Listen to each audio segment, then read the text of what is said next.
All right, here we go. Welcome into the San Francisco 49ers Report. I'm your host, as always, Chase Sr. I hope all of the faithful is having a fantastic week, another fantastic show, and a great sponsor we want to tell you about, True Classic Tees. Not only are these T-shirts affordable, high quality, but they fit men of all shapes and sizes. The best deal about it, you can get 25% off if you go to trueclassictees.com/chat. We'll tell you more about them in a few minutes.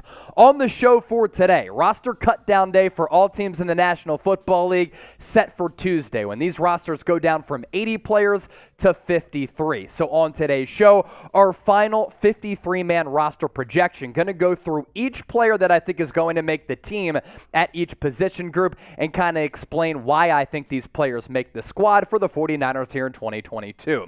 We start off at the most notable position. That is the quarterback spot. Now, this is going to come down to a very interesting situation. Is San Francisco going to keep 2 quarterbacks on the opening day roster? Are they going to hold on to 3? Oftentimes, a lot of teams go with 2. So in that case, it would be Trey Lance and Nate Sudfeld. The problem with this, though, I think that San Francisco has been really impressed with what Brock Purdy has been able to do. And if he were to be let go, because he plays quarterback, he showed promise and potential, I don't think he'd clear waivers. So I don't think that the Niners would be able to bring him back. And I think they really like a guy who they found with the Mr. Irrelevant selection, the final pick in the NFL draft. So I think San Francisco, at least my early read on this with how well he's played in 2 preseason games, they're going to go with 3 QBs on that 53-man roster.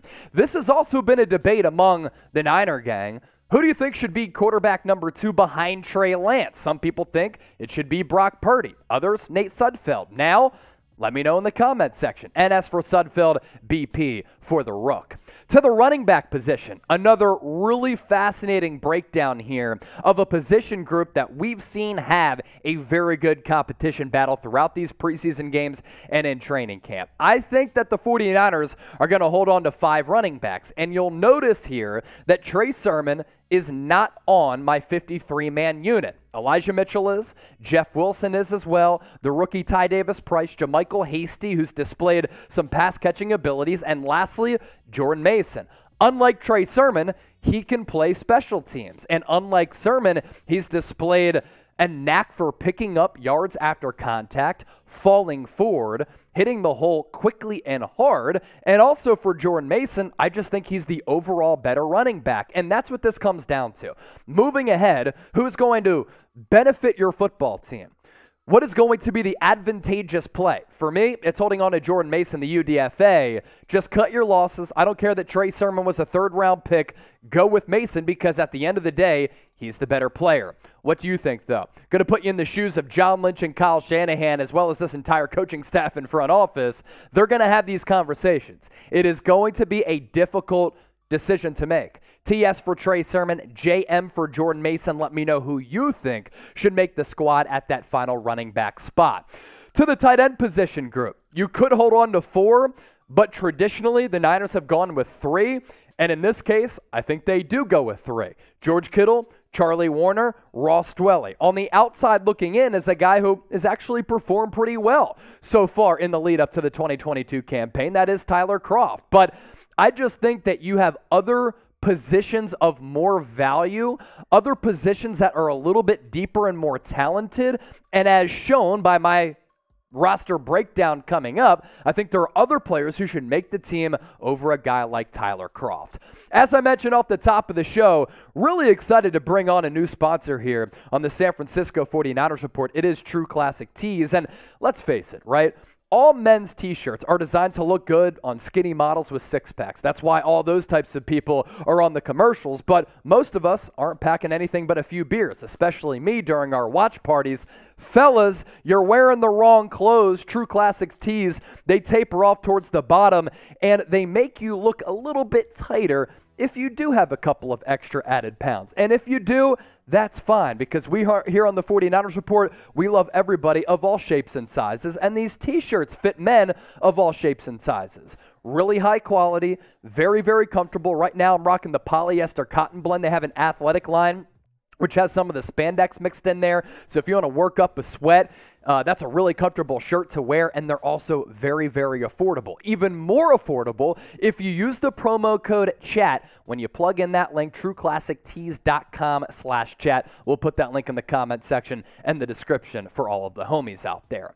To the wide receivers now. Pretty easy. Although they could decide to have 5 on the roster, I'm going to go 6 because I think Malik Turner is a good depth piece as a wide receiver. He would definitely latch on with another team. He's also a very good special teams player for a team last year that was dreadful on special teams. Deebo Samuel, Brandon Aiyuk, Jauan Jennings, Ray McCloud, Danny Gray, Malik Turner. They're making my squad, and I love the semblance of different skills that these wide receivers bring to the table. Offensive line now. This is the starting lineup from left tackle to right tackle all the way across the board. Trent Williams, Aaron Banks, Jake Brendel, Spencer Burford, Mike McGlinchey. After that, though, really some solid players in terms of depth pieces on this team. Daniel Brunskill can play center, guard, although this offensive line, while they have that depth, they just need to perform a little bit better. Colton McKivitz, Jaylon Moore, and lastly, the rookie UDFA who's been turning heads all throughout the preseason and training camp, Jason Poe. We told you when the Niners picked this guy up out of Mercer that because of his athleticism, running a sub-5 40-yard dash in his pro day, even though he went to Mercer, can play center, can play guard. He's so athletic that teams in the pre-draft process were working him out as a fullback, and so far at left guard, he's the second stringer. Trent Williams really likes him. He said that this week, and I think Jason Poe makes this team. Now, you know how we've been saying, Deebo, whoa. Let's do it with Jason Poe, because I think he's cracking this 53-man roster. Poe, whoa. Yes, sir, Jason Poe. Welcome to the San Francisco 49ers. This is why you subscribe to the channel. We literally do it all here. We can sing. We can have fun. We have great sponsors like True Classic Tees. Most importantly, though, our coverage never stops. Our coverage is the best, and I work my ass off to give you the best Niners content. News, rumors, analysis, live shows, watch parties. We'll be doing another watch party Thursday Night Football. Let's ride. Hit that red sub button down below. Join the faithful family here at Chat Sports. To the defensive side of the football, defensive line, arguably the deepest position group along the defensive line in the NFL. Nick Bosa, Eric Armstead, Javon Kinlaw, Samson Ebukam. No, Drake Jackson is not missing. He's doing just fine. He just didn't show up in our database. But Drake Jackson has been showing up throughout the preseason. My goodness, this guy has wonderful bend coming around the edge. I'm really excited to see him get significant snaps as a rookie. The backups here. I think Charles Omenihu is due for a big year. He could play D-tackle, he can play edge and wreak havoc doing both. Kamoko Touré's really just been okay up to this point. Jordan Willis, the hero against the Green Bay Packers, he could play special teams, and I think he's a pretty solid backup edge rusher who can also have that beef to play inside. Kevin Givens and Hassan Ridgeway also making the team. And by a very slim margin, a former Niner who's now a current Niner, Kerry Hyder, also makes this team. Haven't really seen much from Kerry Hyder. And Hassan Ridgeway, Kerry Hyder, depending on how many defensive linemen that the Niners have on this 53-man roster, because they're so deep, they're going to be battling it out for probably that last roster spot. But I'm going Kerry Hyder to make this team, and I'll go lightly elsewhere. If you think the Niners do have the best defensive line in the NFL, I really think they do. We just broke it down for you. Smash that thumbs up icon and like the video. It's going to be a long day for opposing quarterbacks, hopefully, for the entire 2022 season.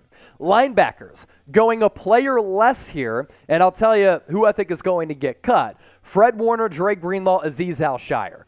Probably the best linebacking core from top to bottom in the NFL in terms of those three players. Oren Burks gives you a very good special teamer. He has to make this team for that reason. A surprise cut here, Demetrius Flannigan-Fowles. Now, I go Malik Turner because I think the special teams has to improve, and Flannigan-Fowles can play that too, but I think that Malik Turner gives you a little bit more upside as a backup wide receiver who can actually contribute, and Flannigan-Fowles, he's been with this team for a little while.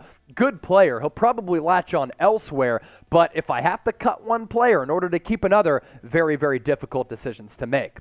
Secondary now, as we continue to move forward, I think the secondary is much improved from last year, and because of that, with the defensive line, this defense is going to be even better under DeMeco Ryans, who also has another year under his belt. Charvarius Ward expected to be back at practice next week. Be good to get him back. Emmanuel Mosley was just causing a lot of problems for Trey Lance at practice throughout this week. Diamador Lenore might be one of the better tackling corners on this roster. Yeah, he struggled a little bit in coverage, so too is Ambry Thomas. He's also struggled to stay on the field, but these are two-year young guys. And then Samuel Womack also making the team. Obviously, I think he's going to start at nickel for San Francisco. Jimmy Ward, of course, going to make this team. Talanoa Hufanga going to make this team. Tarvarius Moore as well, and George Odom. Those are the safeties. Dante Johnson kind of gives you that cornerback safety hybrid. So those are other names who I do have making this team on that secondary unit. And before we hop on out of here, punters are people too. Kickers are people too. Specialists are people too. Now, a lot of you oftentimes ask, okay, where are the punt returners and the kick returners? So those are the wide receivers. Ray McCloud going to be your punt returner. Probably going to be your kick returner too. Danny Gray can fill in. Brandon Aiyuk can also return punts. And we know that Deebo Samuel, he's never scared in a pinch, in a critical situation, to get back there as well to maybe return a kick. So they're already on this team as wide receivers, right? So the specialists, it comes down to Robbie Gould, who might be one of the best place kickers in the NFL in terms of consistency. My goodness, he continues to be stellar. Mitch Wishnowsky, big season for him. Thought he had a couple of good punts against Minnesota. Want to see that translate to the game field. And then Tabor Pepper, the long snapper, who's been having a lot of fun with his Madden rating, rounding out the 51, 52, 53 spots on this 49ers roster. So with that, roster cut down on Tuesday. How did I do? Grade my final roster projection, A, B, C, D, or F. You can be honest with me. You can keep it real. You can rip me. You can praise me. Whatever you do, just let me know in the comment section. And as always, we appreciate you for watching today's show. Make sure you subscribe, and we'll see you tomorrow for Thursday Night Football.